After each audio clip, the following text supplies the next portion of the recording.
Hanggang ngayon hindi pa rin maka-move on ang mga netizens dahil doon sa post ni Paolo Avellino.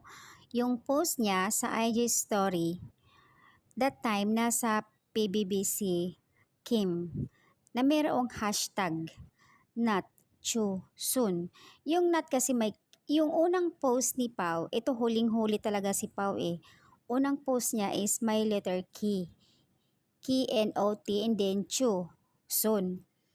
Pinalitan ni Pao, tinanggal niya yung K.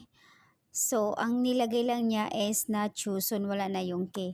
Naguguluhan ang mga netizens dito, nagkarambol na talaga ang isip nila. Kasi binago ni Pao. Si Pao is umattend ng kasal doon sa kanyang kaibigan. Yung bride, Chu daw ang apelyido. Tapos, yung groom, Son ang apelyido, kaya naguguluhan sila. Ano ba talaga ang totoo?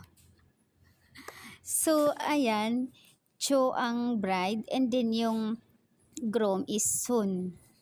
Nilagyan pa niya ng hashtag na not Cho, Son. So, ibig sabihin, ito ha pala isipan sa mga netizens. Ibig sabihin, nakakatawa talaga. Hindi pa rin nila magets as in kalat na sa mga fans itong post ni Pao, pala isipan sa kanila.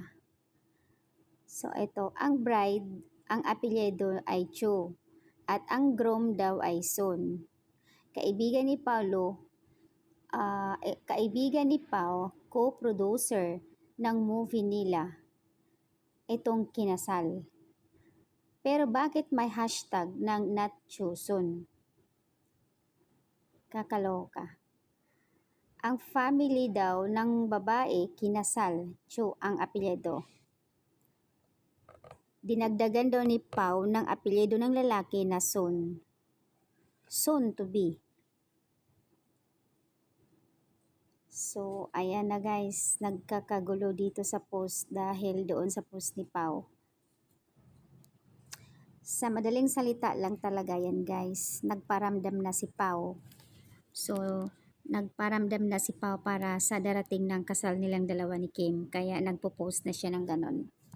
Kung mapapansin nyo rin sa post ni Paolo sa Facebook, sunod-sunod halos araw-araw ang pag-post niya tungkol sa kanilang dalawa ni Kim.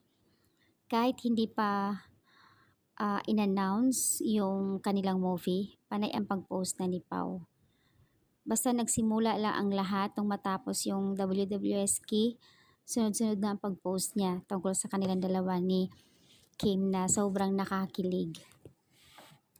Ayan, para isipan lang sa mga netizens yung post niya na bakit kasi kailangan palitan.